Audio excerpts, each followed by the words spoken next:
Assalamualaikum, salam sejahtera dan salam kecemerlangan starch. Saya Puan Kamisah Ibrahim selaku penyelaras PAJSK akan memberi sedikit taklimat ringkas berkenaan dengan cara pelaksanaan untuk mengisi markah murid di dalam sistem pentaksiran aktiviti jasmani, sukan dan co-curriculum PAJSK bagi tahun 2021. Ramai rakan guru yang telah biasa dan sedia maklum dengan cara pengisian markah ke dalam PAJSK ini, terutama kepada mereka yang pernah menjadi guru kelas dan juga guru penasihat. Cuma untuk tahun ini ada sedikit perbezaan berbanding dengan tahun-tahun lepas. Pengisian markah PAJSK ini akan dibuka sehingga bulan Disember 2021. Akan tetapi, unit co-curriculum sekolah telah menetapkan pengisian markah ini adalah sehingga 31 Oktober 2021. Walau bagaimanapun, jika terdapat murid yang masih menyertai pertandingan, guru-guru masih boleh mengisi dengan memaklumkan kepada saya untuk tujuan pengemaskinan. Juga memberi ruang kepada unit koko untuk melakukan semakan sebelum penolong kanan co-curriculum melakukan pengesahan terhadap keahlian, pendaftaran dan juga kemasukan markah PAJSK. Tahun ini, pengisian untuk PAJSK adalah merupakan keadaan gabungan di mana guru kelas perlu mendaftar dan memasukkan markah murid secara serentak untuk memastikan murid secara langsung telah didaftarkan di dalam sistem. Tidak ada lagi istilah pendaftaran unit-unit seperti mana yang dilakukan pada tahun-tahun lepas. Ini bermakna guru hanya key in satu kali sahaja untuk mendaftar dan juga pengisian markah murid-murid. Kita teruskan taklimat untuk hari ini dengan melihat pada paparan bahagian Google Chrome. Okey, pada bahagian ini kita akan type PAJSK dan tekan enter ataupun search. So pada helaian paparan ini akan dilihat PAJSK KPM sentiasa berada pada bahagian atas. So klik pada PAJSK KPM, maka paparan PAJSK KPM akan keluar.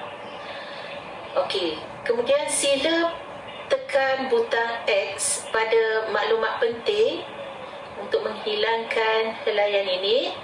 Okey, sekarang kita dah berada pada bahagian PAJSK di mana terdapat satu bahagian sekolah rendah dan satu lagi pada bahagian sekolah menengah. Untuk kita, sila lihat bahagian sekolah menengah dan sila tekan button sekolah. Okey. Kemudian kita isikan ID kod sekolah iaitu BEA, kota laluan PA yang terpapar sekarang di bahagian di mana bahagian guru kelas hanya perlu mengisi bahagian pentaksiran co-curriculum dan juga pentaksiran ekstra co-curriculum. Kita lihat satu contoh untuk pengisian bagi pentaksiran co-curriculum. Okey, kita pilih tahun tingkatan 5, kemudian kelas 5 PE, contoh ya 5 PE, dan kita tekan butang cari.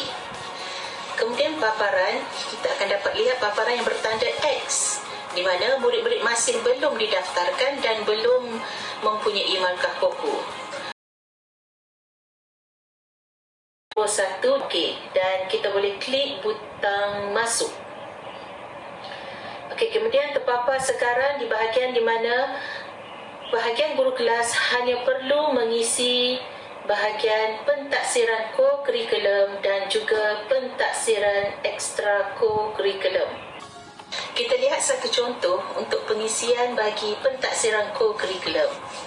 Okey, kita pilih tahun tingkatan 5, kemudian kelas 5 PE, contoh ya 5 PE, dan kita tekan butang cari. Kemudian paparan, kita akan dapat lihat paparan yang bertanda X di mana murid-murid masih belum didaftarkan dan belum mempunyai markah koko. Contoh sekarang kita lihat, kita ambil bahagian kelab dan persatuan.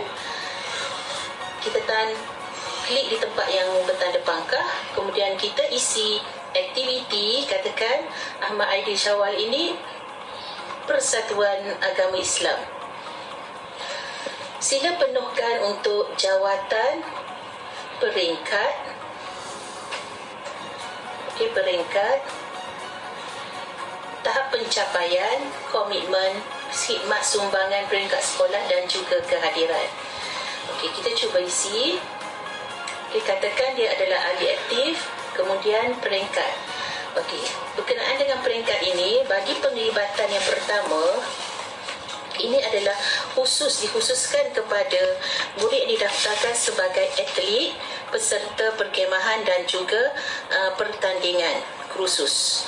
Bagi penglibatan kedua, penglibatan murid dalam aktiviti seperti jawatankuasa pelaksana, petugas teknikal dan juga persembahan selingan. Kemudian bagi penglibatan ketiga adalah bagi murid yang bersifat meramaikan majlis seperti penyokong, kumpulan sorak dan sebagainya.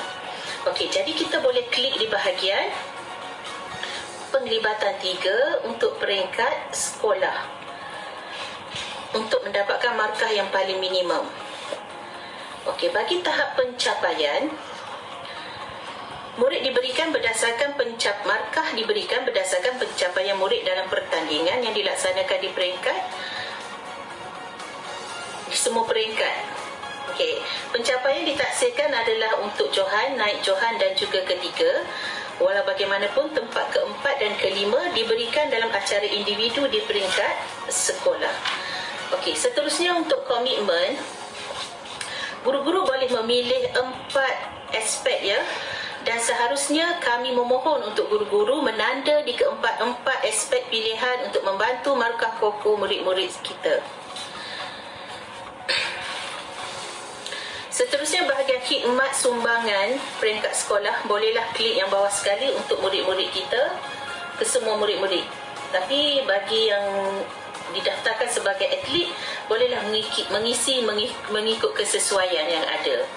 Okey, akhir sekali untuk kehadiran, untuk tahun ini 5 kali aktiviti yang dijalankan telah memberikan kehadiran yang maksimum dan memberi markah penuh iaitu 40 markah. Dan apabila selesai, bolehlah tekan butang simpan dan kita akan dihantar semula ke paparan ini. Apa yang dapat dilihat adalah tanda X telah hilang dan telah diganti dengan pengisian markah yang telah dilaksanakan. Ulang balik langkah yang sama untuk memenuhi ketiga-tiga unit untuk semua murid. Seterusnya, langkah yang sama juga untuk pengisian pentaksiran ekstra kurikulum. Pilih tingkatan 5, contoh kelas 5 EPE lagi dan tekan butang cari. Kemudian tekan bahagian papar dan guru-guru boleh mula mengisi markah ekstra kurikulum ini. Contoh murid ini merupakan AJK keceriaan kelas, maka klik di bahagian yang akhir pada bahagian ini untuk memberikan markah minimum iaitu 3 markah. Okey, bagi bahagian khidmat masyarakat juga boleh membantu murid kita mendapat markah kokoh ini di mana 4 kotak maksimum boleh ditanda. Untuk program nilam, unit kokoh memohon kepada pihak guru media untuk membantu pengisian pada bahagian ini, kecuali senarai nama telah diberikan kepada guru-guru kelas, maka menjadi tanggungjawab guru kelas untuk mengisi ruangan ini. Okey, setelah selesai semua, jangan lupa tekan butang simpan dan tekan butang kembali untuk mengisi markah murid yang lain. Ini sahaja maklumat yang perlu diketahui untuk pengisian PAJSK murid-murid. Jika ada sebarang kemusykilan, bolehlah berhubung terus dengan saya ataupun Puan Azma. InsyaAllah kami sedia membantu. Sekian, terima kasih.